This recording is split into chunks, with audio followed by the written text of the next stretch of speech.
participando conosco. Irmã Alzira, Miro, é de uma instituição confessional católica, cuida justamente da área administrativa, financeira da Escola Caritas. E o Miro, irmã Alzira, já foi, inclusive, diretor lá na Rede Santa Marcelina. Então, o Miro tem aí uma convivência grande na esfera confessional, desde os maquinzistas, né, os presbiterianos, e depois, na sequência, com a Rede Santa Marcelina, com que ele trabalhou, e hoje o Miro está fazendo agora, dando a contribuição dele também lá para o lado do Ceará, com a FAP, a Unifap, né? E a contribuição do Miro, na verdade, é com a educação como um todo. A gente estava falando de tempo, né? Faz tempo que se trata disso e daquilo. E a gente tem ouvido falar de permanência do aluno como uma coisa mais recente na educação, sendo que o professor, doutor, autoridade máxima no tema, chama-se Miro Severiano, que atendeu ao nosso pedido de participar desse bate-papo. O Miro é autor do livro Evitando a Evasão. Ele já tratava disso, dizendo, o Miro escreveu um livro lá em 2021, só que o Miro já abordou esse tema lá na tese dele de mestrado, o doutorado, não lembro, Miro, mas lá já há mais de 10, 12, quase 15 anos atrás, o Miro já trata desse tema. Então, não é à toa que ele é o papa do assunto e que tem participado hoje dos eventos, aí, os principais eventos nacionais, como convidado de honra para abordar esse tema, que é a evasão de aluno. Aqui na Voz, nós temos promovido debates com nossos clientes e convidados todos da educação, e que não falem apenas de inadimplência, apenas de adimplência, mas que a gente possa tratar o tema da permanência do aluno. Porque quando a gente pensa aqui em adimplência, a gente pensa em permanência do aluno. E fora a adimplência, o Miro tem aí uma bagagem, tem uma apresentação que ele vai nos fazer. Queria combinar com vocês, todos os participantes, que nesses primeiros 20, 25 minutos, o Miro vai fazer uma apresentação, né, sobre o tema, inclusive aí com uma análise descritiva dos principais causas de evasão, uma análise também prescritiva do que fazer, não adianta ver a dor, ver o problema, mas o que fazer, não é, Miro? E também uma abordagem ali final bastante interessante sobre o que fazer com o calouro, aquele que você fez tudo para atraí-lo, mas até o início da aula ele já está na linha do tiro, já está ali sendo visado, né, por outras instituições. Então, é um tema muito bacana, muito amplo, envolve vários aspectos, e o Miro vai nos dar esse prazer de começar essa abordagem. Está conosco aqui também o Sandro, que é da Voz, também especialista em adimplência educacional, assim como eu, também representando aqui a Voz, né? E o Miro, então, vai começar esse bate-papo. Boa noite a todos, muito obrigado a todos por estarem presentes nesse momento. Tenho certeza que vai ser muito proveitoso esse bate-papo. Então, Miro, dito isso, a criança é sua já há muitos anos. Pode colocar a tela aí para a gente? Enquanto você vai colocando aí, eu gostaria de agradecer o convite. Eu acho que é muito importante a gente falar sobre esse tema, né? Agradecer pelo convite, a cordialidade de vocês de fazer o convite. Agradecer também a minha instituição aqui, o Centro Universitário Paraíso, que, na verdade, é a instituição que me dá todo o apoio para fazer essas apresentações e até, às vezes, durante o dia, quando a gente está em atividade aqui. E agradecer os presentes, especialmente Bárbara, que a gente já conhece de algum tempo, e a irmã. A Bárbara é uma pessoa muito humilde, né? E eu queria, você falou aí, por exemplo, tal, da pessoa que entende do assunto. Na verdade, eu sou um aprendiz, sabe? Eu acho que o nosso guru maior é o Willy Muriel, e eu acho que a Bárbara concorda comigo, né? É o Willy Muriel, que foi a pessoa que em 2011, 2012, começou já a ministrar os primeiros cursos. E eu sou um aprendiz, fico feliz de aprender cada dia que passa, e é importante a gente estar sempre exposto, porque quando você está exposto, você se depara, então, com o aprendizado. Está sempre aberto para o aprendizado, né? O tema ele é fundamental, não pela questão que a gente normalmente aborda do ponto de vista financeiro, mas ele é essencial na sociedade, porque quando você evita que um aluno evada do curso, você está transformando a vida desse aluno, você está transformando a vida da família dele, e você transforma, como consequência também, a sociedade, porque é uma pessoa a mais produzindo, uma pessoa que tem um salário a mais que vai contribuir com tributos aí para que um governo bem intencionado possa fazer os investimentos em infraestrutura, em educação, saúde, e tudo isso a gente consegue com a educação, né? Então, o Henrique, indo para o próximo slide aí, eu gosto de falar de permanência.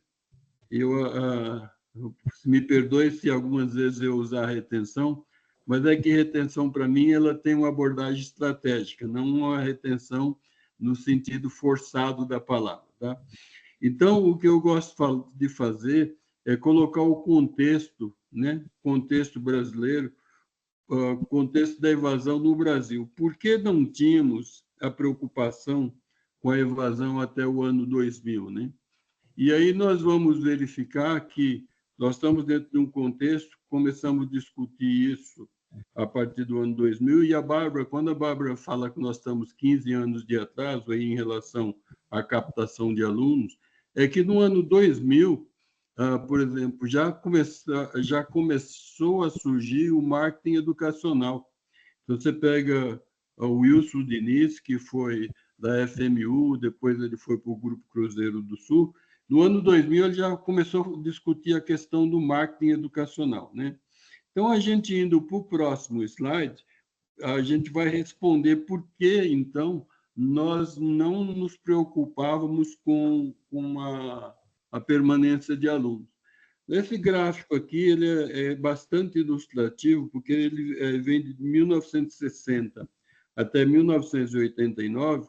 Nesse período de 29 anos, você percebe que nós tivemos um crescimento de matrículas de 52%, ou seja, um crescimento médio anual de 52%. Quando você tem um crescimento médio anual de 52%, nós não nos preocupamos com o jogador. Oi? Oba, ouvi alguma... Pode interromper quando quiser, tá? Então, nós não nos preocupávamos com a evasão, porque saíam 2 alunos, entravam 4, né? Ou seja, e se a gente pega aí, por exemplo, a partir dos anos 70, coincide com as montadoras que chegam no Brasil e vão requerer uma mão de obra mais especializada, né? Ou seja, faltava escola para tanta gente que queria estudar. Então, nós nunca nos preocupamos com isso. O que acontece a partir de 1995? No governo Fernando Henrique Cardoso, pode passar o slide, o Henrique, por favor. A partir de 1995, o governo Fernando Henrique Cardoso ele abre a educação para a iniciativa privada. Então, o governo ele era um executor e ele passa a ser um regulador e avaliador. E joga essa responsabilidade para a iniciativa privada. Ou seja, esse gráfico está um pouco claro aí, mas se a gente pegar, por exemplo, no ano 1995, tinha 894 instituições de ensino. Quando você vai para 2005, 10 anos depois, você já está com 2.165 instituições de ensino. Então, o que acontece com isso? Você tem um bolo que você divide por 894 em 894 participantes, e aí, 10 anos depois, esses 894 participantes viram 2.164. Ou seja, você tem aí um aumento incrível de instituições de ensino, aumenta a competitividade, ou seja, começa, então, a disputa por aluno, né? Então, a disputa por aluno, então, começa, você vê aí que a partir do ano 2000, com essa questão do marketing educacional, começa a haver um crescimento aí, a iniciativa privada, então começa a haver um crescimento vertiginoso. Então, a partir daí, começa a haver uma preocupação. Se a gente dá uma olhada um pouco na literatura, nós vamos ver que em 2005, o Instituto Lobo ele já começou a fazer algumas pesquisas sobre a evasão no Brasil. E aí era um assunto extremamente novo, ninguém conhecia, ou seja, as pessoas que conheciam tinham aquela ideia. Mas quanto é a sua evasão? A minha é 25.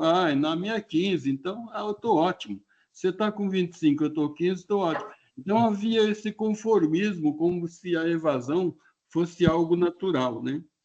Aí, indo um pouquinho para frente, Henrique, vamos ver aí no próximo slide, nós temos aí o reflexo disso. Como nós começamos muito tarde, ou seja, em 2005 a gente começou a fazer as pesquisas de evasão, índice de evasão.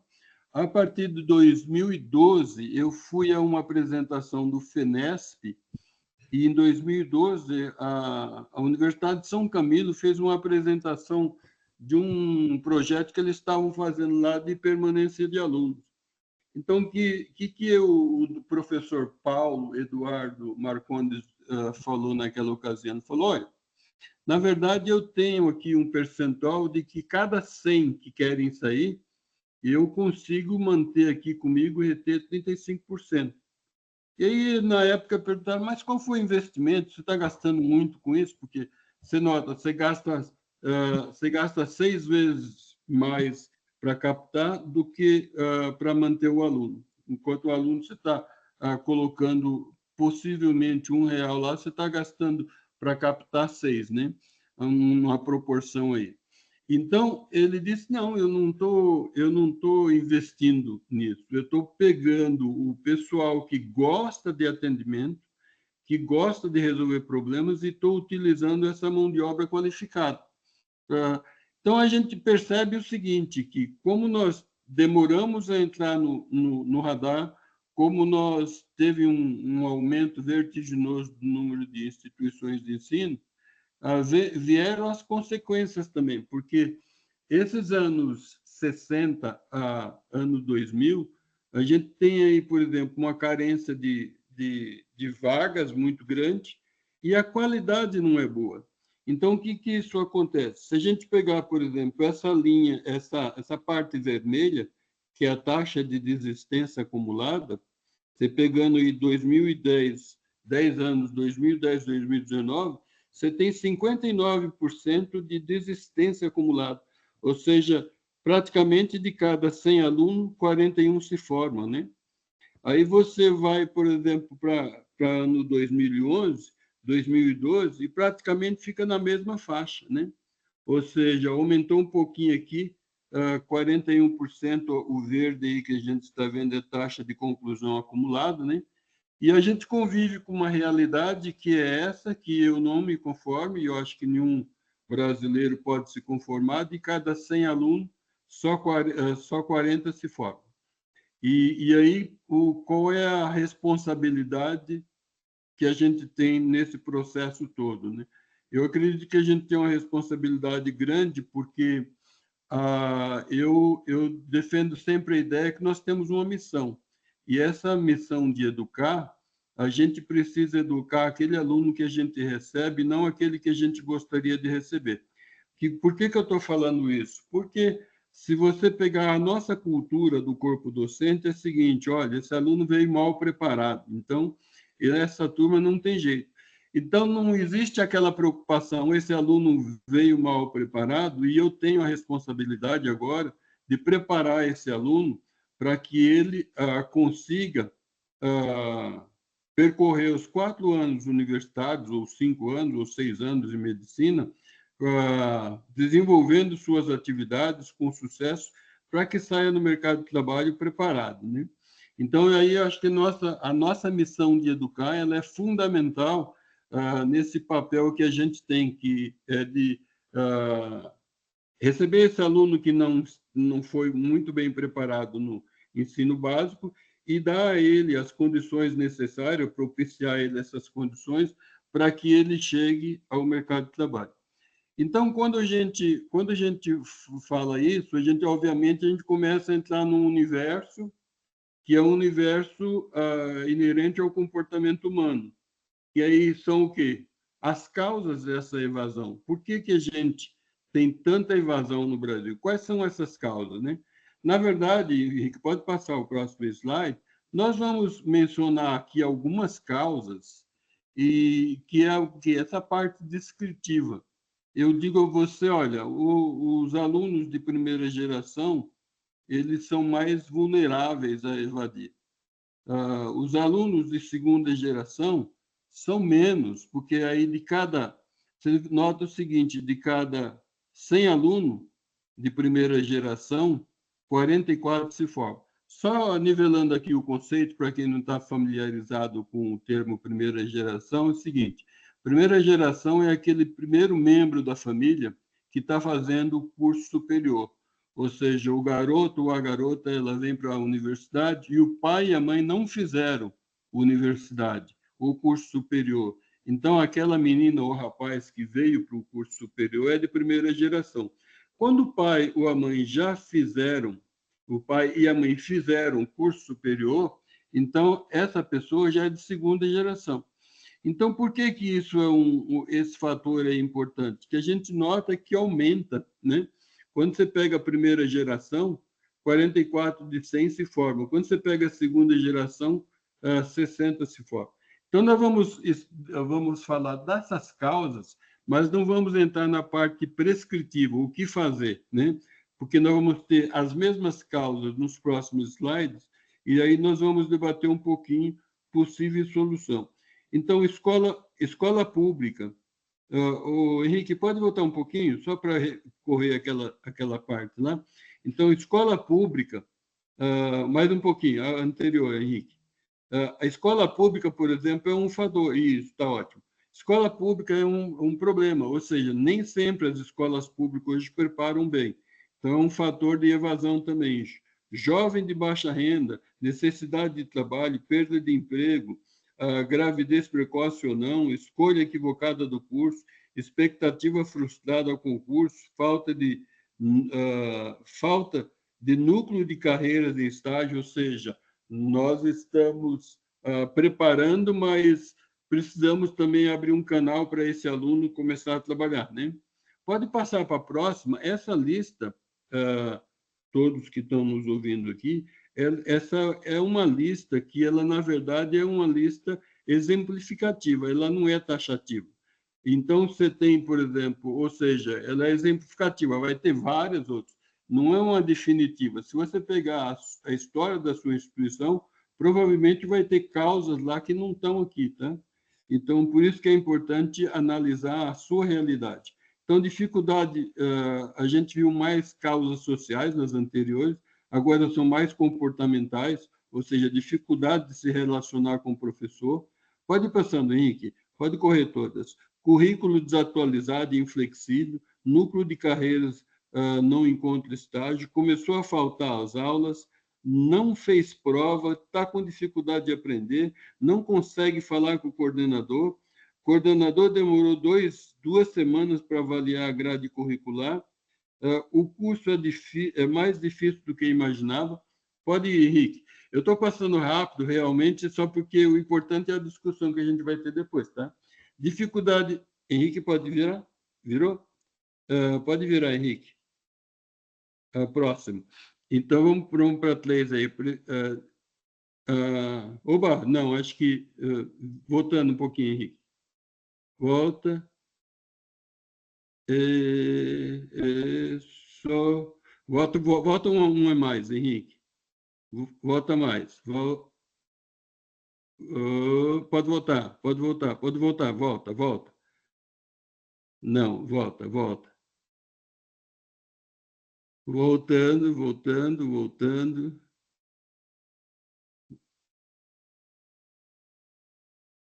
Henrique, está conseguindo isso. Volta mais um, Henrique. Voltando. Não, agora desce, vai descendo. Pode ir. Isso. Então, aí, só para completar essa lista, por exemplo, você tem dificuldade, e é muito comum aqui, eu ouço muito, aluno está com dificuldade de utilizar o AVA. Poxa, mas é a equipe, onde está a equipe? Então, sofre preconceito LGBTQIA+, dificuldade de relacionamento com o colega em sala de aula, não consegue conciliar trabalho e estudos, precisa de parente próximo, aliás, precisa de cuidar de parente próximo, pressionado pela família para fazer o curso, tal curso, não era o que queria, ensino superior não é para mim, ou seja, secretaria acadêmica é burocrática, financeira inflexível nas negociações, está desanimado desanimado para os estudos. Então, agora, o Henrique, na próxima slide, nós vamos ver, por exemplo, o que a gente pode prescrever, o que é possíveis soluções que a gente poderia. Vocês podem interromper a hora que quiserem e dar suas contribuições, tá? Darem suas contribuições. Então, aqui no caso do aluno de primeira geração, eu diria que seria interessante a gente ficar atento com esse aluno de primeira geração, porque esse aluno não tem com quem compartilhar as dificuldades que ele, porventura, venha a ter na instituição de ensino. Então, já o aluno de segunda geração, esse sim, ele tem o pai que fez curso superior, tem a mãe, ou um dos dois, né? Então, ele tem com quem compartilhar. A escola pública, como é que eu resolvo isso? Eu sou responsável pela escola pública agora? Não, na verdade, você não é responsável, mas você é responsável pelo aluno. Então, se você, por exemplo, na escola pública, se você recebe um aluno de escola pública, e no processo seletivo, que a maioria das instituições de ensino fazem hoje, a maioria faz hoje, que é o caso, por exemplo, de uma redação, se você tem um aluno que vai fazer direito e ele tira de 0 a 10, ele tira 4 em direito, ele veio de escola pública, então você dá uma olhada no histórico dele, provavelmente você vai precisar fazer um programa de recuperação de conteúdo com esse aluno, tá? Então, jovem de baixa renda, e aí cada instituição tem sua realidade, mas pode ser, por exemplo, que financiamento próprio resolva a questão. Eu nunca recomendo desconto. Eu sou literalmente contra desconto, porque eu acho que desconto, quando você dá desconto, você está sinalizando para o aluno que o valor da mensalidade não é aquele, e sim aquele valor com o desconto. E eu prefiro, eu pessoalmente, até pelas instituições nas quais trabalhei, prefiro trabalhar com qualidade a dar desconto, tá? Necessidade de trabalhar, ou seja, necessidade de trabalhar, praticamente toda pessoa de classe média tem conciliar trabalho e estudo. E aí eu vejo muito hoje, aí já uma opinião minha, vocês podem discordar, isso aqui, o direito ao contraditório, ele é pleno e legítimo. A minha opinião é a seguinte: necessidade de trabalhar, vou parar de estudar. Tudo bem, mas você já percebeu que se você parar agora, você dificilmente vai voltar e que você precisa ter um propósito, o teu propósito é ajudar a tua família. O que você faz hoje? Qual a tua atividade? Hoje eu sou balconista, mas você quer ser balconista para o resto da vida? Ou você quer uma atividade que você possa contribuir mais com a sociedade, com a sua família e tal? Então, perda de emprego, vem a questão, por exemplo, de bolsa, vem a questão, por exemplo, de financiamento, né? Gravidez precoce, não, mas espera aí, gravidez precoce não tem nada que fazer.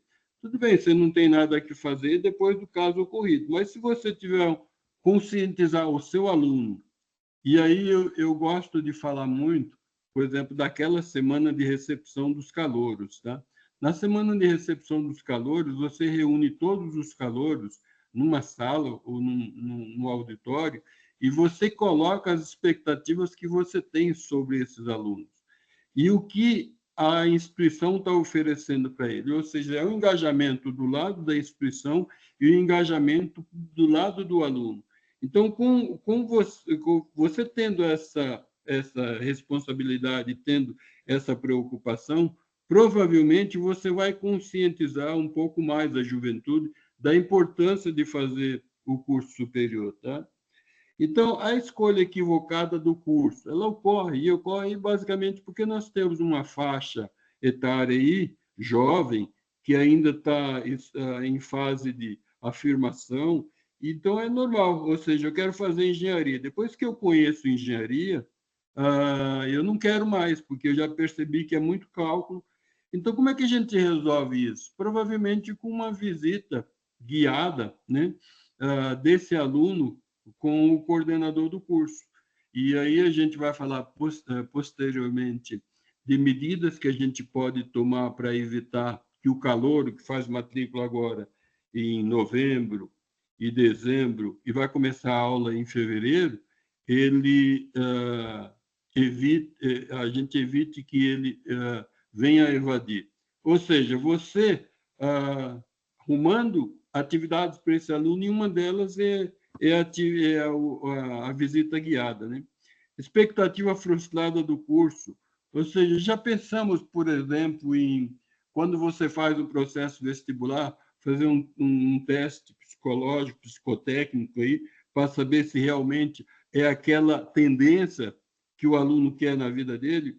Falta de núcleo de carreiras, ou seja, o que a gente tem que fazer? Tem que trabalhar. Hoje tem muitas já tem, por exemplo, algumas ferramentas que possibilitam a gente fazer isso, ou seja, ver qual é a necessidade de mercado, casar essa necessidade de mercado com o currículo que a gente está desenvolvendo na instituição, né?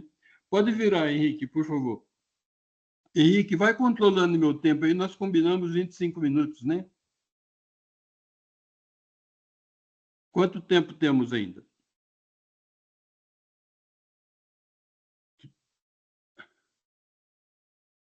Você tá mutado, você está mutado. Miro, nós já demos aí, já estamos indo para quase 30 minutos, viu? Ah, verdade? Então, deixa eu passar rápido. Enfim, ou seja, nós vamos ter aqui, o Henrique, eu acho que ele voltou para o modo não apresentação. Você coloca no módulo apresentação, Henrique. Isso. Pode ir. Então, eu vou comentar mais algumas aqui nós estamos no slide 2 do prescritivo. Então, eu acho que só comentando, isso aqui vai ficar com vocês vão receber, mas só comentando aqui por cima, por exemplo, o aluno diz que está evadindo porque tem dificuldade de relacionamento com o professor. Então, isso é fato? Pode ser fato, mas a gente, tendo um setor que seja responsável pelo sucesso desse aluno durante toda a sua jornada acadêmica, a gente faz um bate-papo desse aluno com o professor, mediando isso para aparar essas arestas. Sabe? Ou seja, aquilo que eu falei de currículo desatualizado, o aluno que começa a faltar porque ele acha que não está preparado para a prova, tá? E tem um aspecto aqui que é muito comum, acho que quase em todas as instituições, o coordenador recebeu uma grade curricular, um histórico da instituição externa para avaliar, porque o aluno quer fazer a transferência. E aí ele fica esperando 2 semanas, né? Obviamente, quando ele espera 2 semanas, ele já procura uma outra instituição que faça essa análise mais rápida. Então, hoje a gente tem inteligência artificial e, segundo já me informaram, é possível fazer essa comparação em questão de minutos. 10 minutos você faz uma análise desse tipo. Então, eu acho que é a gente descobrindo essas ferramentas e facilitando a vida do aluno. Henrique, pode virar para a terceira aí. Henrique, pode virar? Pode ir. Então, essa questão aí de dificuldade de utilização, que são todas causas que eu diria, por exemplo, de um modo geral, você tendo um setor ou alguém responsável pelo sucesso desse aluno na sua instituição, você acaba, por exemplo, resolvendo muitos desses problemas. Ou seja, como eu disse, isso aqui não é uma lista taxativa. Dentro da sua instituição, provavelmente tem outras causas que aí você vai analisar e vai ver a possibilidade de resolver. No próximo slide, nós vamos, por exemplo... Pode voltar, Henrique. Aí eu estava conversando essa semana... Pode voltar, Henrique, um minuto só, no gráfico aí. Eu estava conversando com... não, voltando. Eu estava conversando com o Henrique e Sandra essa semana. O gráfico, Henrique, o gráfico. Isso. E não sei se está dando para ver direito, mas eu vou tentar traduzir aqui para vocês. Então, conversando aí, o Henrique, o Sandro me perguntou, Miro, qual é a principal causa de evasão hoje no mercado nacional? Aí eu falei, olha, do meu ponto de vista... Permita, você disse que pode interferir, até para não ficar um monólogo, e eu ia exatamente, na hora que você me desse um espaço, entrar nesse assunto, porque nós falamos rapidamente, e eu fiquei ali ainda querendo mais, a gente falou bem rápido, e aí eu aproveito e agora reforço a fala e a pergunta.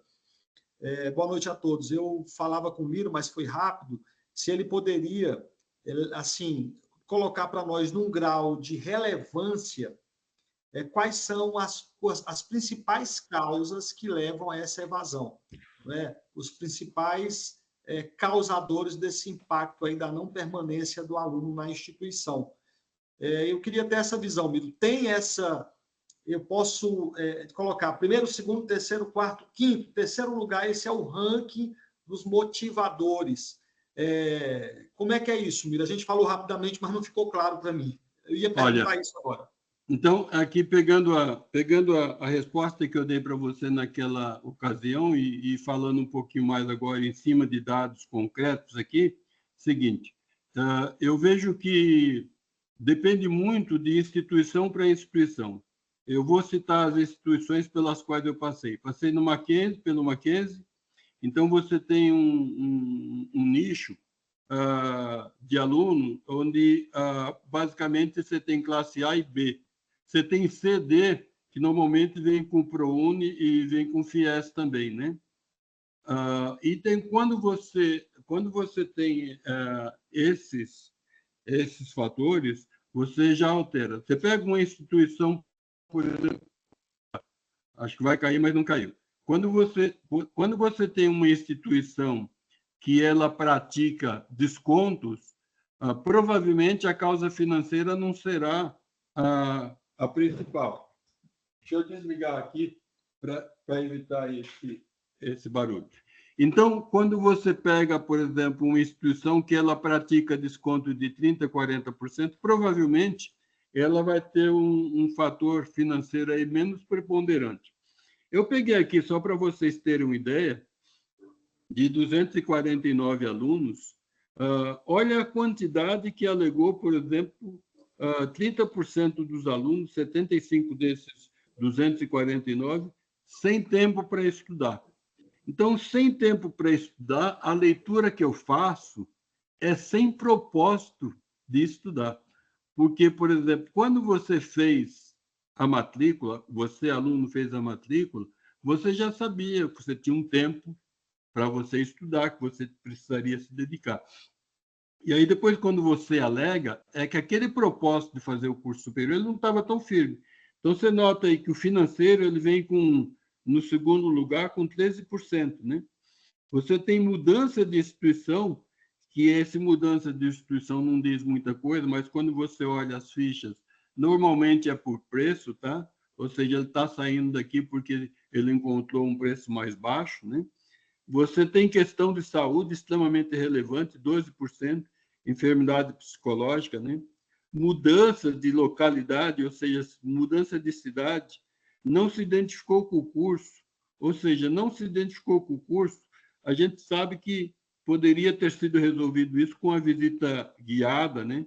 Antes de começar o curso, por motivo de viagem, gravidez, distância, ou seja, a minha instituição aqui, ela está servindo, por exemplo, umas 10 ou 12 cidades. Então, alunos, às vezes, têm que viajar 10, 15, 25 quilômetros, 30 quilômetros para vir para a escola. Então, a grade curricular não agradou, tal. Então, isso aqui é um gráfico que nós fizemos baseado na nossa realidade, tá? Mas, por exemplo, se pegar a realidade da Bárbara, se pegar a realidade da irmã Alzira, provavelmente, ou dos colegas que estão aí nos ouvindo, provavelmente é diferente, viu? Mas o financeiro, Sandro, ele acaba sempre aparecendo, né? E aí o que eu gostaria de falar sobre o financeiro é que, às vezes, vocês sabem que, às vezes, as causas alegadas do tipo financeiro pode ser que não seja financeiro, pode ser que seja dificuldade acadêmica e a pessoa não quer dizer que ela não tem a cognição necessária para acompanhar o curso, então ela acaba falando, dizendo isso, dizendo que é financeiro. Sandro, respondi ou te enrolei? Respondeu, você não te enrolou. Não, respondeu sim, Miro. É interessante essa avaliação e essa análise. Termina que... e é também, você não tem um celeiro que você tem essas informações consolidadas e muito do que você falou, porque cada região, cada própria instituição é muito particular de cada instituição, né? E aí eu acho que é onde entra, acho não, eu tenho uma convicção que entra a importância da análise de informações, de dados que a instituição tem que ter, não só sobre a questão da manutenção do aluno, da evasão eventual desse aluno, sobre também outros aspectos, para que ela possa estar sempre monitorando, né, entendendo. Peraí, eu estou perdendo aluno porque para concorrência não é nem por conta de valor, é por conta de que a outra instituição está ofertando um pacote mais interessante, as disciplinas são mais interessantes, é a distância da casa, é insatisfação com a estrutura, é valor da mensalidade, que eu não estou inadimplente, mas estou saindo para poder me adequar melhor ao meu orçamento. E aí eu acho que esse feeling da instituição é fundamental, esse monitoramento constante. Acho que passa Perfeito. Ficou bem claro, Miro, o que você falou. E aí, obviamente, que a gente não tem como deixar de falar das públicas, né? Ou seja, o fator financeiro ele é importante, mas ele não é o mais importante porque você nota que as instituições públicas elas trabalham também com evasão alta, né? Ou seja, 5, 6 pontos, 7 pontos abaixo das instituições privadas, mas é uma taxa de evasão alta, levando-se em consideração que o aluno não precisa pagar. Certo? Vamos ao próximo. Alguém mais quer se manifestar aí, dar opinião? A Bárbara está tão tranquila que ela não tem evasão lá, não tem nada imprensa. Eu ia deixar para falar no final, mas já que abriu o canal, eu já tinha anotado aqui a minha perguntinha, né? Que é assim, muito interessante a questão do sem tempo, concordo plenamente. Eu vejo que hoje o mais precioso para a gente informar o nosso aluno na captação é ele entender que ele vai ter que renunciar a tempo. Hoje, a maior commodity, né, que a gente pode dizer aí, é o tempo. E às vezes as pessoas elas não querem abrir mão de estar em outros lugares para estar em sala de aula, para estar estudando, para se dedicar dentro ou em casa, né? Dentro da sala de aula, ou mesmo em casa, no caso do EAD. Aqui, e aí eu ia perguntar, né, Miro, que eu achei que não apareceu ali, e aí fica uma curiosidade, porque uma das coisas que eu tenho me deparado desde o ano passado, né, o Jefferson está aqui para confirmar isso, é a questão dos problemas psicológicos, é a questão da depressão e da ansiedade. Hoje, eu posso dizer aí que 70% dos nossos casos de evasão se diz respeito a isso, a questão da ansiedade, da depressão, do esgotamento mental. E eu falo que a gente tem, né, um núcleo aqui de atendimento, nós realizamos aqui na instituição atendimento gratuito para os nossos alunos, e não é no curso de psicologia, é um setor com psicólogo, psicopedagoga e psiquiatra, e médico psiquiatra, para os nossos alunos gratuitamente. Esse setor é um dos que recebe assim, mais atendimentos, que recebe acompanhamento, mas ainda assim a gente tem tido um número elevado disso. Da questão da ansiedade do psicológico. Eu confesso que isso ainda me deixa um pouco apreensiva, porque como que a gente chega para um aluno que veio trancar e que diz para a gente, o meu médico acha melhor eu parar de estudar porque isso está me pressionando, isso está me gerando ainda mais ansiedade. Falo que hoje esse é o maior desafio, que eu confesso que eu ainda não encontrei o caminho e ainda não encontrei a resposta, até porque a gente se coloca no lugar do aluno também, até porque a gente fala, o que a gente fala para um aluno que está com depressão? Não, às vezes a gente até tenta, né? A gente ainda até fala, não, vamos fazer o seguinte, vamos ficar com uma disciplina só, que o nosso modelo é por crédito, então a gente tem essa flexibilidade, eu sei que não são todas as instituições que têm, você mantém um vínculo, pelo menos, vir para a faculdade vai ser bom, você vai ver os amigos, mas o aluno, ele ainda, quando ele se frustra, a frustração é cada vez mais uma problemática. Às vezes a gente vê um menino que tranca em outubro, em novembro, é porque ele não quer lidar com a frustração da reprovação na disciplina. E às vezes o problema não é financeiro. Às vezes ele vem como financeiro, mas depois vai. Então, eu vi que não apareceu só no termo saúde ali, né? Que eu acredito que talvez isso se encaixe. Sim. Mas o nosso aqui, a nossa realidade, em primeiro lugar, tem sido essa questão. Eu vou dar exemplo que isso tem acontecido, inclusive, no curso de medicina. Hoje a gente perde aluno na evasão, durante o semestre, alunos da medicina com a questão psicológica também. E não só na medicina, em outros cursos também. Então, queria perguntar um pouquinho disso, porque é uma dor atual nossa, assim, e que a gente ainda não encontrou o caminho, assim, disse para você. Então, Bárbara, essa questão da enfermidade psicológica está ali dentro de saúde. Agora, eu vou voltar um pouquinho, que como eu sou pré-histórico, né? Vou voltar a 2012, 2014. A gente ficou assustado lá no Mackenzie que 14% das pessoas que desistiam eram problemas psicológicos. E aí, o que nós fizemos? Além de, obviamente, essas pessoas foram orientadas pela psicóloga, que ela não pode fazer muita coisa, mas elas foram orientadas a procurar um médico. Então, o que nós fizemos? Nós orientamos essas pessoas a procurar um médico e nós fizemos um trabalho aí que foi um acompanhamento. A cada 15 dias, a gente ligava para essa pessoa e perguntava a ela se estava precisando de alguma coisa. Ou seja, você não tem como tentar reter esse aluno. Por quê? Sabe por quê?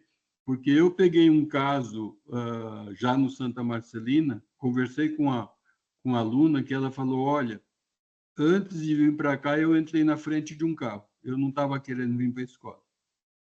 E aí nós conversamos, eu e uma psicóloga começamos a conversar com ela e sentimos que o caso dela era grave, tinha que fazer, parar instantaneamente de cursar e fazer o tratamento. Ou seja, não tem como você tentar reter, porque qualquer orientação inversa, você está assumindo uma responsabilidade, ou seja, orientar a se cuidar da saúde. Então, isso foi um problema que nós nos deparamos também lá no Mackenzie, na Associação Santa Marcelina, ou seja, no curso de medicina, como você mencionou, é um problema muito sério, tem até suicídio, né?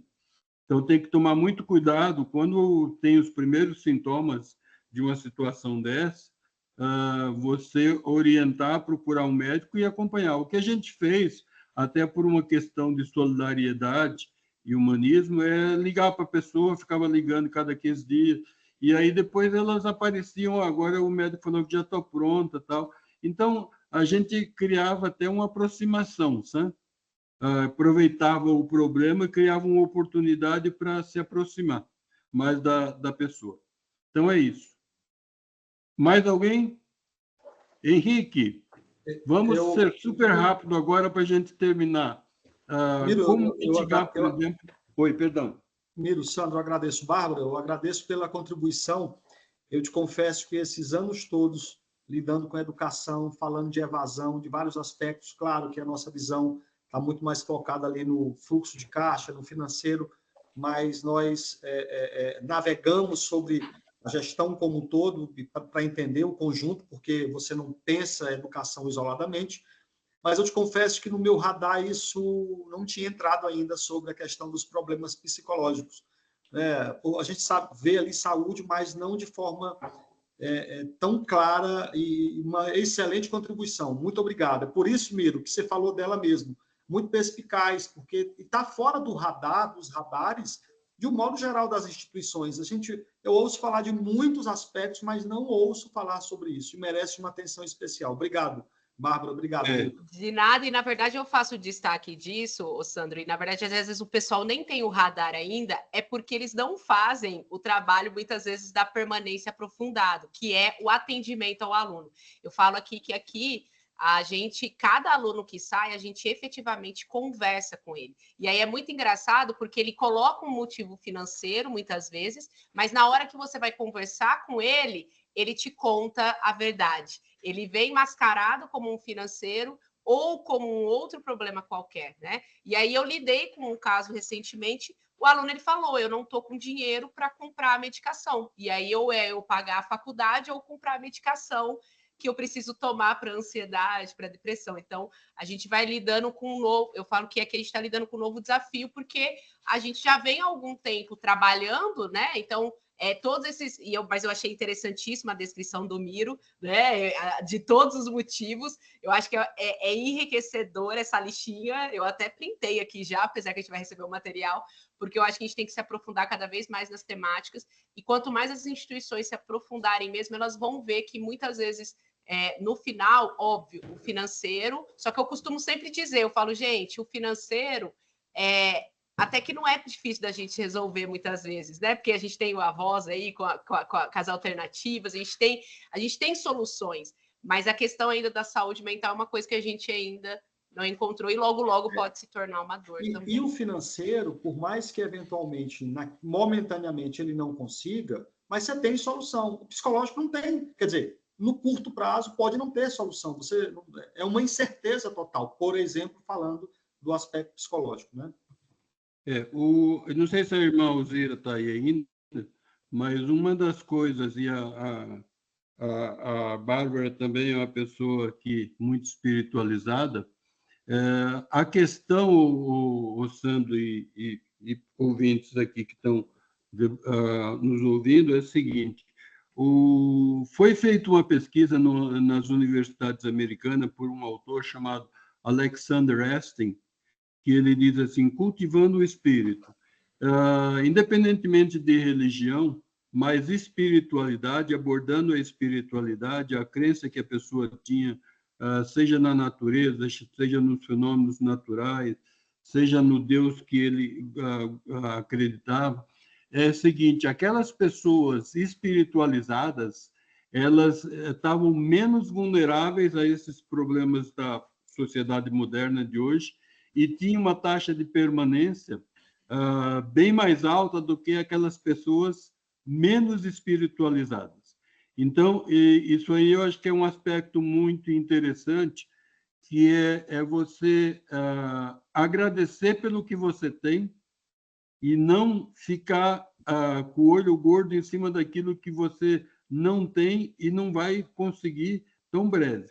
Então, agradeça pelo que tem. Então, a partir do momento que houver essa conscientização e saber que, por exemplo, você amanheceu o dia respirando, tem que agradecer a Deus pela tua vida e dar graças a Deus por Ele estar te dando inteligência e locomoção para você ser útil na sociedade, ajuda bastante, porque você vai ver que os problemas que você tem, eles são menores do que o de outras pessoas, né? Então, eu acredito que quando você tem um propósito de vida, esse problema ele é minimizado, né? Mas, sem dúvida nenhuma, que é uma preocupação grande que a gente tem, e eu sonho que um dia a gente vai conseguir trabalhar essa parte de propósito e de espiritualidade dentro das instituições de ensino, e, com certeza, nós vamos contribuir muito com esses dois temas para aumentar a taxa de permanência. Pode passar, Henrique. Isso, pode voltar tudo. Então, eu queria compartilhar com vocês uma dor que a gente tem aqui, é o seguinte: nós fazemos aqui, é uma instituição de 3.500 alunos, nós temos uma faculdade de medicina também, com cerca de 400 alunos, e 18 cursos de graduação. E a gente tem, por exemplo, uma dificuldade grande, ou seja, em outubro, nós começamos a fazer a campanha de captação. Esse aluno que foi captado em outubro, ele vai esperar até fevereiro para ter aula. Então, o que nós estamos desenvolvendo aqui?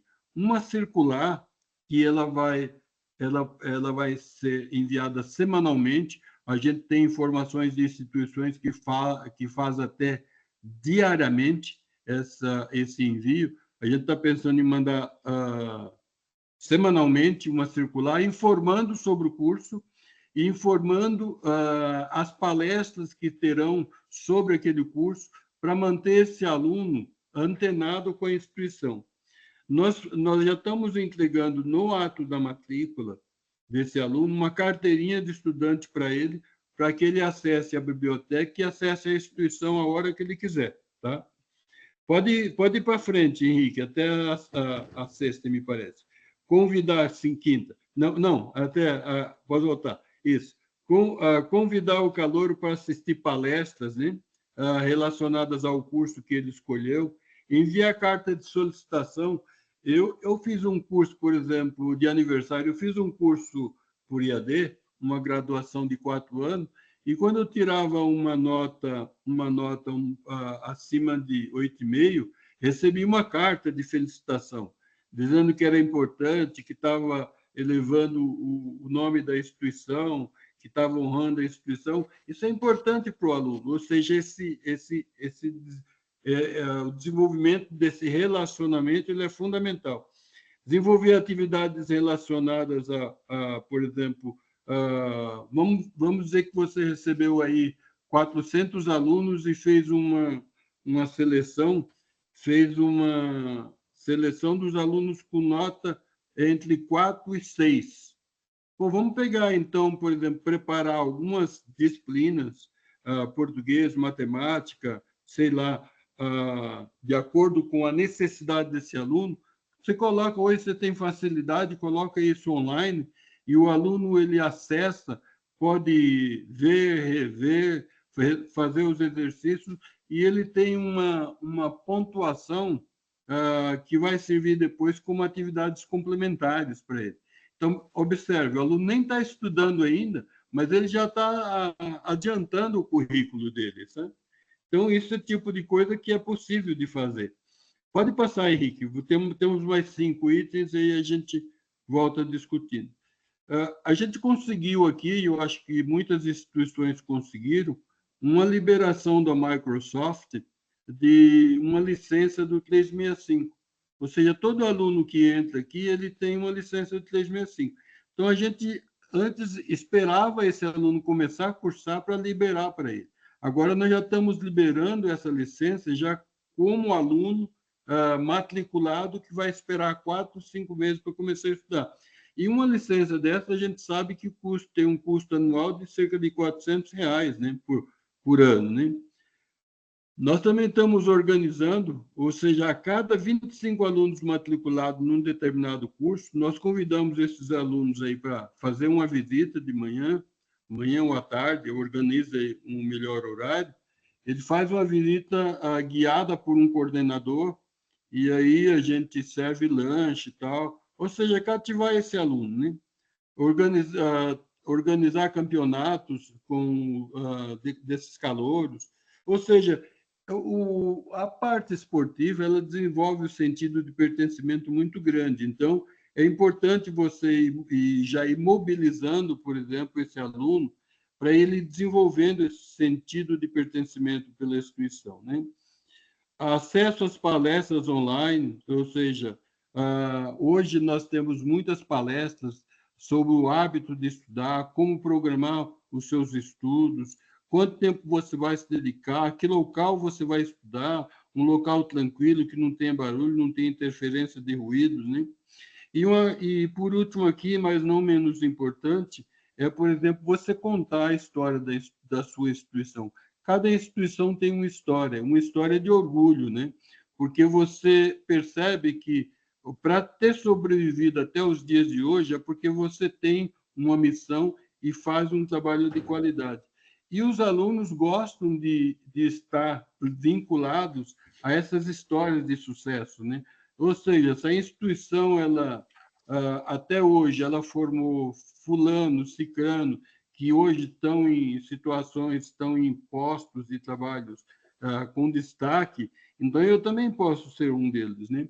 E como eu falei, essa conscientização de você pegar o aluno calouro, reunir no auditório e falar do que a instituição vai propiciar a ele, o engajamento dela e o que você espera dele, esse aluno ele sai mais consciente, né? Para começar a estudar, a fazer um curso superior, do que aquele que não tem essa conscientização, não conhece essa história da instituição. Eu tenho até um estudo que eu tive acesso, ou seja, os americanos eles começam o curso superior lá em setembro, né? E eles pegaram 2 turmas em agosto e deram lá inglês e matemática para uma turma e para outra não deram nada. E aí, quando um ano depois que eles mediram a taxa de permanência, eles perceberam que aquela turma que tinha feito aquele trabalho com eles, de conscientização, de história da instituição, que tinha feito inglês, que tinha feito matemática, eles tinham 86% de permanência, enquanto a outra tinha 68%, né? Aqueles que não fizeram nada. Então, é fundamental esse trabalho que a gente sabe que ele pode ser feito sem muitas dificuldades. E me parece que, pelo que eu conheço, acho que a Bárbara faz algo parecido nesse sentido, né, Bárbara? Falei um pouquinho para a gente, virando aí, eu já me despeço e a Bárbara fala. Henrique, pode virar que eu já agradeço. E a Bárbara já... Oi, oba, pode... Isso, mais um. Isso, está aí. Então, Bárbara, acho que você faz pelo que eu ouvi, já você faz um trabalho muito profícuo nessa parte de relacionamento com o calouro, né? Compartilha aí com a gente, vai. Inclusive, eu vou compartilhar um pouquinho e vou te fazer uma pergunta, porque a nossa dor... Eu fiquei curiosa ali antes de eu compartilhar. Você amei essa questão da ideia dos 25 alunos, grupo guiado pelo coordenador. E é o coordenador do curso que guia ou é a equipe dele? Não, o coordenador. E aí fica a minha pergunta, como que vocês trabalham? Eu não sei se é a dor, né? Como nós estamos aqui num grupo privado, né? Então, não sei se o pessoal vai compartilhar depois, acho que não vai gravar ou se compartilhar ali. Uma das nossas maiores dores é que a gente tem um envolvimento, sim, né? Em vários momentos, mas essa conscientização, muitas vezes, do coordenador do curso, porque muitas vezes esse coordenador ele tem várias outras demandas, né? Ele tem demandas acadêmicas, e aí demandas de lidar com o professor, de conteúdo, de uma série de coisas, e às vezes, quando fala, né, num processo desse, ele está esgotado no final do ano, por exemplo, e tudo mais. Então, queria até saber como que vocês construíram essa relação de motivação do coordenador fazer um tour, né? Eu acho que se um dia eu pedir um negócio desse aqui, Jesus de Nazaré, né? Eu acho que vai ser um caos, assim, né? Deixa eu te falar, Bárbara, o que aconteceu. Antes, a gente hoje tem um setor aqui de permanência de aluno com 2 pessoas. Então, elas fazem, uma chega às 8 da manhã e aí, a partir das 14 horas, ficam duas, uma vai embora às 17 e a outra fica até o fechamento da instituição. Antes desse trabalho, quem fazia essa entrevista, conversava com o aluno, era o coordenador. Então, nós fizemos uma negociação aí, falamos, olha, nós vamos tirar isso de vocês, mas vamos precisar de vocês em outras tarefas também não menos importantes, que é fundamental isso, né?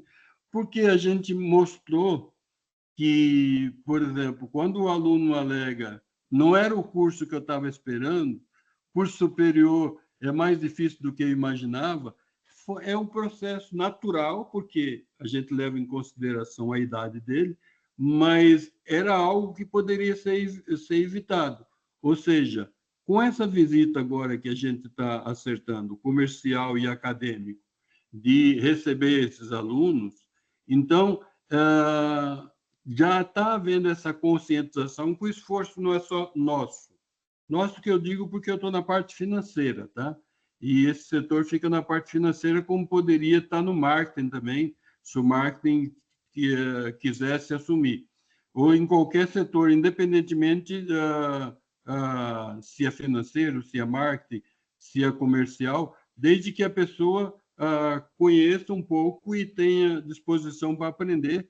Então, o que nós fizemos? Nós abrimos o setor, sentamos com os coordenadores e também com alguns professores, falamos de alguns princípios e valores. Por exemplo, essa cultura de que o professor ele precisa estar preparado para ensinar o aluno que ele recebe. Então, a gente já conversou isso com eles. Então, não adianta você falar, não, eu gostaria que o aluno fosse ótimo. Nós também gostaríamos. Mas, já que não é, nós precisamos fazer alguma coisa. Então, a instituição como um todo, ela está se conscientizando, e eu acho que o processo de permanência de aluno e retenção de aluno vai por isso, ser envolvendo as pessoas para fazer parte até de uma comissão, sabe?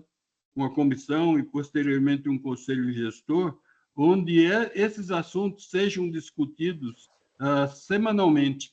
Ou seja, eu mostrar para o meu coordenador que o que acontece é que eu gasto uma nota para captar esse aluno, e se eu não conseguir motivar esse aluno, antes de começar as aulas, ele vai embora. Ou seja, eu fui convidado para palestrar numa instituição aí de ensino técnico, eles perdem 32% dos calouros. E aí, que trabalho vocês estão fazendo? Nada, a gente não está fazendo nada. Então, está aí explicado, ou seja, que você não consiga recuperar os 32%, mas se você fizer um trabalho de desenvolvimento, vai conseguir reduzir bastante, né? Então, Bárbara, respondendo a sua pergunta, é um processo de conscientização que a gente está desenvolvendo aqui, tá?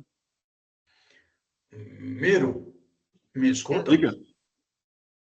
É o seguinte, eu vi você falando um tema ali muito interessante que eu não queria deixar passar batido.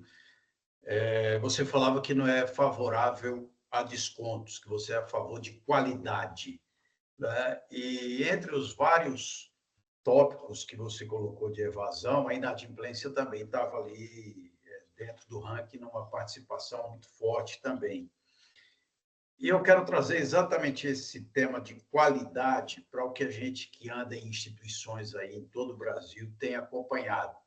A gente vê instituições tradicionais de várias cidades, sejam da capital ou do interior, que chegaram a um patamar de crescimento, de novos alunos, de mais alunos, e que, de repente, se veem ameaçadas por grandes grupos, tanto na educação básica quanto na educação superior, ameaçada que eu digo no sentido de perder alunos para esses grandes grupos que chegam com propostas financeiras bem agressivas, que chegam com propostas de descontos e de aceitar o aluno, esteja ele inadimplente no mercado ou não, aleatoriamente, até mesmo porque os grandes grupos, entre outras coisas muito positivas, obviamente, para a educação, mas os grandes grupos, eles têm um foco muito grande em volume de matrícula, né? Você aumenta o seu preço no mercado com um volume gigantesco de matrículas também. E essas instituições que chegaram onde estão, e aí eu pego desde a educação básica, a Escola Caritas, por exemplo, que está aqui representada pela irmã Alzira,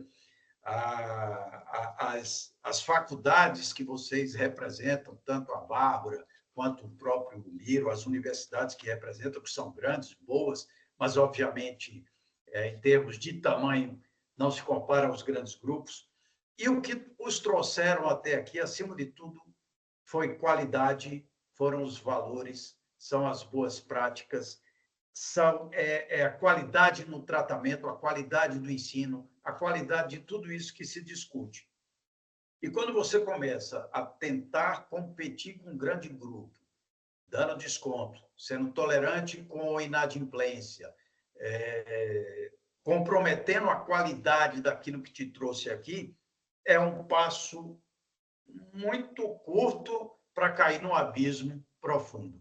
Ou seja, eu conversei com diretores de colégios e faculdades que diziam para mim, Henrique, faculdades com características como essas, né, de locais com nome forte na cidade, mas se sentindo ameaçado e dizendo, Henrique, eu tenho que aliviar, eu tenho que buscar uma política de preços mais agressiva, eu tenho que conceder desconto, eu tenho que ser tolerante com o aluno, mesmo estando ele inadimplente ou não. E eu falava para eles que tenham visto outros casos contrários, onde os gestores insistem em vender e comunicar adequadamente a qualidade para os seus alunos, a qualidade deles para o mercado, e aí sim você ganha musculatura, você ganha crescimento e você agrega valor à sociedade, você agrega valor ao aluno se você investir nisso. Mas para equilibrar essa balança entre financeiro e o que eu quero ofertar, você tem que valorizar muito o que eu tenho para ofertar e ser firme no financeiro, porque qualidade tem custo, porque qualidade exige pontualidade, porque qualidade exige você valorizar aquilo que você oferece. Senão você entra numa esfera de commodities e acabou tudo que te trouxe até aqui. Eu acho que é uma reflexão que eu considero interessante por ter visto casos e casos de gestores que têm se mostrado bastante firmes nesse tópico, né? E falar em boas práticas também, sei que é algo simples, mas já que tocamos aí também no financeiro, eu lembro que algumas instituições, entre elas o próprio Mackenzie, minha filha estuda no Mackenzie, eu sei disso, Mackenzie não tem essa de desconto de pontualidade, não. É valor cheio e acabou, e ou você paga ou você não paga. Então, não tem jeito, não tem essa coisa de desconto. E aí, como é que você estimula, por exemplo, a pontualidade, cria mecanismo de valorizar os que pagam em dia? Nós temos visto práticas que muitos de vocês conhecem, mas que são muito interessantes. Por exemplo, oferecer a mensalidade premiada, fazer um sorteio de mensalidade premiada para quem está em dia. Tipo, todos aqueles alunos que pagam mensalidade em dia concorrerão no mês seguinte a X mensalidades premiadas, ou seja, receber uma mensalidade gratuita. Por isso, você não compromete a sua receita, até mesmo porque aqueles que pagam em dia, muitas vezes, continuam pagando em dia, independentemente de você dar desconto ou não. Quem me ensinou isso foi Miro Severiano, né? E tenho visto algumas instituições praticando ações desse tipo, que valorizem os adimplentes, que estimulem a adimplência, mas sem criar uma regra taxativa de A a Z, onde você acha que vai aumentar a permanência do aluno ou a pontualidade, sendo que você só beneficia quem já paga em dia. Quem não quer pagar em dia acaba não se beneficiando disso.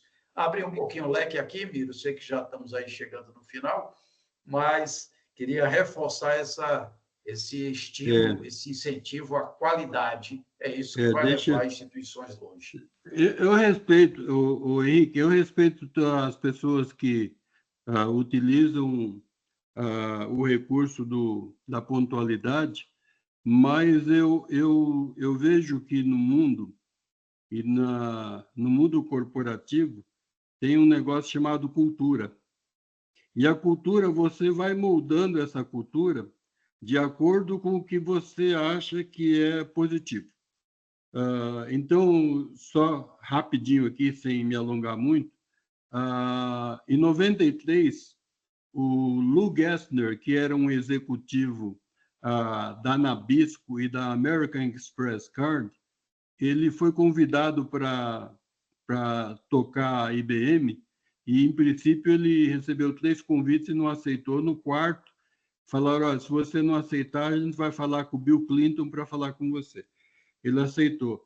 Então, o que acontece? Ele chegou e encontrou uma cultura de 1993, ele encontrou uma cultura de 1912. Então, ele começou, mas por que vocês fazem isso? Aí, em 1912, a gente fazia isso. O fundador pediu para a gente fazer. Por que esse projeto está demorando aí 2 anos e meio para sair? Não podia sair mais rápido? Mas é que a gente tem uma política aqui, uma cultura de não pode comprar de concorrente. Acaba com isso. Compra do concorrente e manda esse projeto embora. Ou seja, ele foi passando um pente fino na cultura.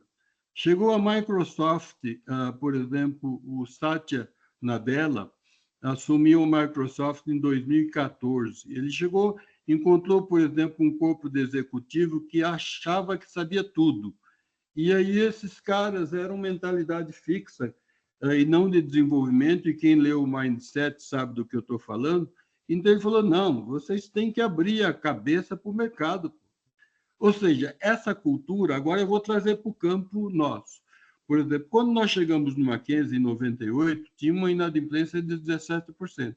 E nós abrimos, fundamos um departamento de recuperação de crédito, e em 2 anos essa inadimplência baixou para 4%. Hoje está em 3,8%, 3,5%, mas, enfim, o que eu quero dizer com isso?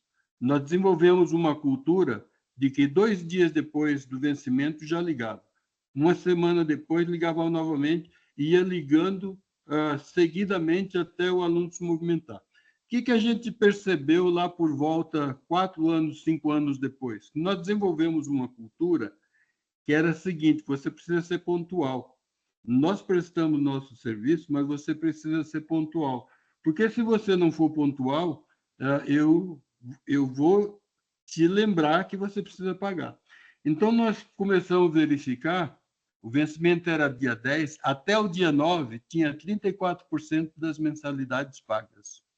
Por quê? A pessoa assinou um contrato de prestação de serviço e o serviço foi prestado para ela.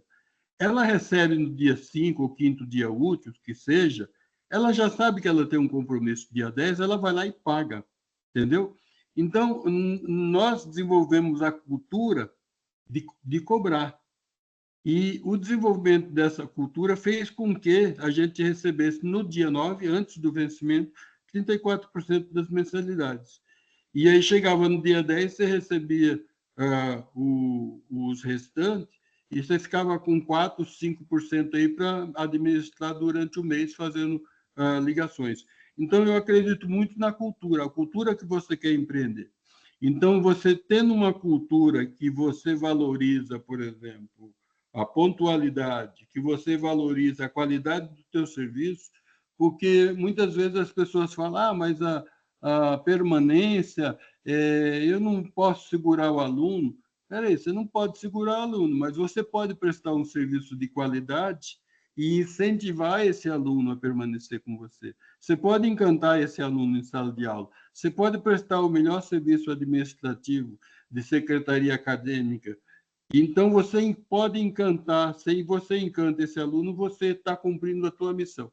Então, é por isso que eu não acredito muito no desconto de pontualidade, porque quando você contrata, você sabe o dia que você tem que pagar, e aí você cumpre a sua parte, que eu cumpro a minha.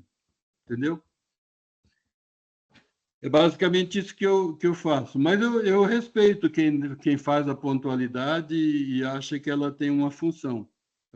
Só que, no meu caso, não funcionou porque eu não precisei, sabe? Muito bom, Miro. Toda essa conversa nossa, esse bate-papo é vasto demais. A gente sabe que 1 hora e pouco não é suficiente, né? Mas que seja o primeiro de outros encontros que a gente venha a fazer. Aqui na Voz, nós acreditamos muito nisso, sabe, Miro? Por isso que a gente gosta de discutir o tema permanência do aluno, porque o mercado, de um modo geral, vê a questão de inadimplência como algo que você precisa recuperar. E nós temos a visão de que não, que você tem que estimular a adimplência para que seja um dos pilares para que todos os outros aspectos trabalhados para a permanência do aluno, que são essenciais, estejam suportados também pela adimplência. Porque se você não tem a adimplência, todos esses outros fatores, eles também vêm a cavaleiro, eles vêm na sequência. Tipo, olha, eu já tenho um problema cognitivo, eu já tenho um problema com o professor, eu já tenho um problema na minha grade curricular, eu já tenho um problema X e estou inadimplente, é um passo para eu pular fora. Então, permanência do aluno, ela também está muito atrelada à adimplência. E nós temos aqui essa visão e não é necessariamente prestar o serviço de cobrança para a instituição de ensino, mas de estimular ações que promovam a adimplência para que esse pilar dê suporte a todos os outros problemas que as instituições já enfrentam no seu dia a dia. Então, Miro, muita riqueza essa conversa. Bárbara, também, como sempre, brilhante. E todos que estão aqui participando, nosso muitíssimo obrigado. Essa é a minha fala de agradecimento, mas, por favor, Miro, Sandro, Bárbara, quem mais quiser falar, nosso muitíssimo obrigado. Ladies first, ladies first. Obrigada. Não, primeiramente, acho que essa sua fala, Henrique, fecha com chave de ouro, né? Às vezes a gente quer combater a inadimplência, né? A gente está olhando para a consequência, ao invés de olhar para a causa, sendo que muitas vezes a causa é a falta da adimplência, né? E aí, como que você estimula a adimplência? Como que você gera isso? Então, se você trabalhar isso, o aluno ele vai se encantar a partir do momento que ele e tem total valor com a permanência, porque a permanência nada mais é do que o aluno ele enxergar valor naquilo que ele está pagando, porque muitas vezes ele vai ter que escolher entre querer comer todo fim de semana fora ali, ou ele querer continuar ali na faculdade, investindo no futuro dele, que depois de formado ele vai ter uma carreira que aí ele vai poder fazer o que ele quiser, né? Então, gerar essa conscientização sobre a adimplência, sobre o quanto vale a pena ele investir o recurso dele, mesmo que seja escasso, mesmo que seja pouco, mas na formação dele. E aí, quando a gente fala de evasão, às vezes a gente fica querendo combater a evasão, sendo que a gente tem que olhar para a causa, que muitas vezes é a falta do encantamento do aluno, é o aluno não se sentir pertencente, é o aluno que vai, né, muito além. E aí, um aluno, muitas vezes, que não se sente pertencente, que não enxerga valor, o que acontece? Ele vai investir o dinheiro dele em outro lugar. E aí é onde a gente vai ter a inadimplência, sendo que a gente pode fazer muito bem o que você falou, estimular realmente essa adimplência e caminhar lado a lado ali com a permanência, para que a gente possa gerar esse encantamento desse aluno, esse senso de pertencimento, ao ponto de que ele enxergue a nossa instituição, ele enxergue o curso que ele está fazendo como algo que realmente traz muito mais benefícios para ele, não só no curto, mas no médio e no longo prazo. Então, assim, amei esse fechamento e já tenho vários aprendizados aqui, viu, Miro? Já comentei com o meu pessoal aqui a carteirinha de estudante, gente. Eu já vou dar um jeito de, em janeiro, disparar a carteirinha de estudante para todos os meus calouros, vai por correio. Pena que para o evento de semana que vem que nós vamos ter dos calouros aqui não dá tempo, mas eu já vou querer fazer essa ação. Eu achei, teve um ano na instituição onde a gente trabalhou lá no interior de São Paulo, onde eu trabalhei, nós fizemos uma ação dessa, a gente mandou um kit para os alunos, né? E foi bem curioso, a gente brincou que era o kit de primeiros socorros. E um miojo, um cafezinho, um band-aid, porque ele ia se machucar às vezes em alguns momentos, e uma carta com uma carteirinha e uma camisa, né? Da instituição para ele já se sentir parte. Eu lembro que foi muito legal, e eu acho que existem coisas que dá para a gente fazer, né? Semana que vem a gente vai estar com um evento de calouros aqui justamente disso, né? Trazendo aqui os calouros. As aulas começam só dia 10 de fevereiro, mas semana que vem a gente já vai trazer alguns aqui para estar com a gente, batendo esse papo com os diretores, fazendo um movimento muito legal. Mas foi vários insights e vários aprendizados aqui que a gente já vai aplicar. Obrigada aí, Henrique, Sandro, parabéns toda a equipe Voz. E Miro, né? Já fiz o meu post lá, é sempre um privilégio aprender com ele. E aí eu falo que eu sou um pouquinho de fã de carteirinha e eu vou ostentar que eu tenho um grupo no WhatsApp com ele, né? Aí eu já fico me sentindo também. Obrigada, gente. Nós estamos aprendendo com você lá. Eu agradeço.